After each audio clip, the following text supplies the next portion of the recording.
باب اذا صلى في ثوب له علام ونظر إلى علامها. يقول الإمام بخاري رحمه الله حدثنا أحمد بن يونس قال حدثنا إبراهيم بن سعد قال حدثنا ابن شهاب عن عروة عن عائشة أن النبي صلى الله عليه وسلم صلى في خميصة لها علام فنظر إلى علامها نظرة فلما انصرف قال اذهبوا بخميصتي هذه إلى أبي جهم وآتوني بأنبجانية أبي جهم فإنها ألهتني آنفا عن صلاتي.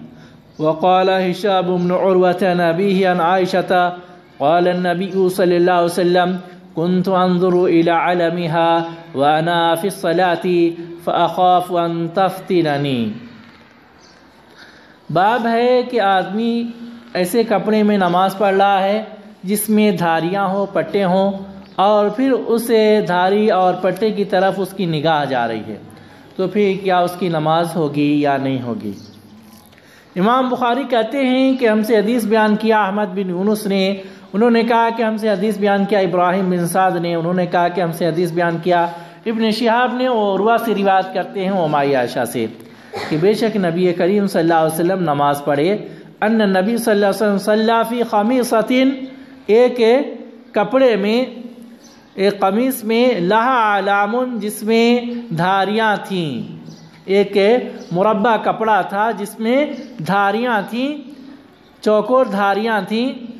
فنظر الی علامها نظرۃ، تو آپ کی نگاہ اس کپڑے کے دھاریوں کی طرف، اس کے ڈبے، مربع ڈبے کی طرف پڑی، فلما انصرف، وہ چیک والا کپڑا تھا، سمجھیے دھاری دار کپڑا، چیک والا کپڑا تھا، فلما انصرف، تو ادھر نگاہ پڑی، تو جب آپ نماز سے فارغ ہوئے، قال، آپ نے فرمایا، اذهبوا بقمیصتی هذه، میرے اس قمیص کو لے کے جاؤ ابو جہم کے پاس، وآتونی بأنبجانیة ابی جہم، اور میرے پاس ابو جہم کا بغیر دھاری والا کپڑا لے کے آؤ۔ انبجانیہ کہتے ہیں بغیر دھاری والے کپڑے کو۔ دیکھیے نبی کریم صلی اللہ علیہ وسلم کا جبہ دھاری والا تھا جس میں پٹے تھے، تو آپ صلی اللہ علیہ وسلم نماز پڑھتے وقت آپ کی نگاہ پٹے کے اوپر چلی گئی، تو آپ صلی اللہ علیہ وسلم نے فرمایا کہ اس نے مجھے غافل کر دیا نماز سے، اور فوراً آپ اس کو ایک دوسرے صحابی کو دے کر بھیج رہے ہیں، اور دوسرے صحابی کے پاس سے سادہ جبہ بغیر دھاری والا منگا رہے ہیں۔ آج ہماری یہ حالت ہے کہ ہم میں سے اکثر لوگوں کے گھروں میں، بلکہ مساجد میں بھی ایسے جانماز بچھے ہوئے ہیں جن پر مختلف قسم کے نقش و نگار ہیں، کسی میں مکے کی تصویر ہے، کسی میں مدینے کی تصویر ہے، اور مختلف قسم کے بیل بوٹے اس میں ہیں، جن کی وجہ سے آدمی کے نماز میں خلل واقع ہوتا ہے۔ کبھی کبھی شیطان مبتلا کر دیتا ہے ان بیل بوٹوں کو دیکھنے میں، اور اس طریقے سے اس کے خشوع اور خضوع میں فرق ہو جاتا ہے۔ جس طرح خشوع خضوع کے ساتھ رب کی عبادت کرنی چاہیے تھی، اس طرح آدمی عبادت نہیں کر پاتا ہے۔ تو اس لیے ہمارے لیے ضروری ہے کہ ہم ایسے جانمازوں کو اپنے گھروں سے ہٹا دیں،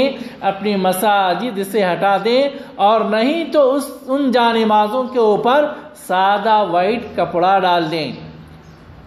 دوسری صورت یہ ہے کہ ہم ان جانمازوں کے اوپر وائٹ کپڑا ڈال دیں، سادہ کپڑا ڈال دیں، تاکہ وہ تصویریں ہم کو نہ دکھیں، اور پھر ہماری نماز میں خشوع اور خضوع برقرار رہے۔ نبی کریم صلی اللہ علیہ وسلم تو اب ایک جبہ پہنے ہوئے تھے جس میں دھاریاں تھیں، بیل بوٹے نہیں تھے، صرف دھاریاں تھیں، تو آپ صلی اللہ علیہ وسلم نے اس کو چینج کر دیا، بدل دیا۔ اب ہمارے پاس تو ایسا مسئلہ ہے کہ ہم جو کپڑے پہن رہے ہیں اس میں بھی دھاریاں رہ رہی ہیں، اس میں مختلف قسم کی تصویریں رہ رہی ہیں، اس میں مختلف قسم کے بیل بوٹے رہ رہے ہیں، اور پھر جس کپڑے پہ نماز پڑھ رہے ہیں، جس نماز پہ نماز پڑھ رہے ہیں، اس پہ بھی رہ رہے ہیں بیل بوٹے، ہمارے سامنے کی دیواروں پہ بھی رہ رہے ہیں۔ تو اس لیے یہ چیزیں ہم کو نماز سے غافل کر دے رہی ہیں۔ تو ہمیں چاہیے کہ سامنے کی دیوار پہ بھی کچھ اس قسم کے بیل بوٹے نہ ہوں، اور نہ ہی جانماز کے اوپر بیل بوٹے ہوں، نہ ہمارے کپڑوں کے اوپر بیل بوٹے ہوں، بلکہ خشوع و خضوع کے ساتھ ہم کو نماز پڑھنے کا موقع ملنے والی چیزیں ہوں، یعنی کہ بالکل سیدھے سادے ہمارے کپڑے ہونے چاہیے، ہماری جانماز بھی سیدھی سادی ہونی چاہیے، اس میں کسی قسم کی دھاری دار کوئی چیز نہیں ہونی چاہیے۔ جب ہی ہماری نماز میں خشوع اور خضوع برقرار رہے گی اور ہماری نماز قبول ہوگی۔ آپ صلی اللہ علیہ وسلم نے کیا وجہ بتایا؟ فَإِنَّهَا أَلْهَتْنِي عَانِفًا عَنْ صَلَاتِي، بدلنے کی وجہ یہ بتایا کہ اس نے مجھے اپنی نماز سے ابھی غافل کر دیا۔ نبی کریم صلی اللہ علیہ وسلم کو اپنی نماز کی فکر تھی، لیکن آج ہم ہیں کہ ہم کو اپنی نمازوں کی فکر نہیں ہے، ہم مختلف خیالات میں گم رہتے ہیں اور پھر بھی سمجھتے ہیں کہ ہم نمازی ہیں۔ اور دوسری روایت میں مائی عائشہ نے کہا کہ نبی کریم صلی اللہ علیہ وسلم نے فرمایا كنت انظر الى علمها، میں اس کے دھاریوں کی طرف دیکھ رہا تھا، وانا فی الصلاۃ، جبکہ میں نماز میں تھا، فاخاف ان تفتننی، تو میں ڈرا کہ یہ مجھے فتنے میں نہ مبتلا کر دے۔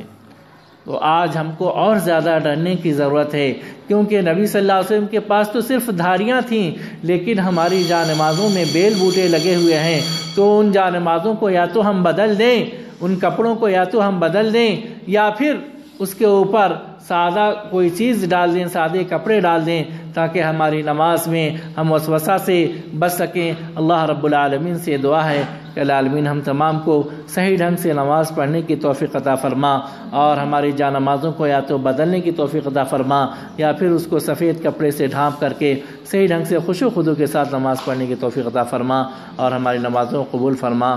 آمین۔ وآخر دعوانا الحمدللہ رب العالمین۔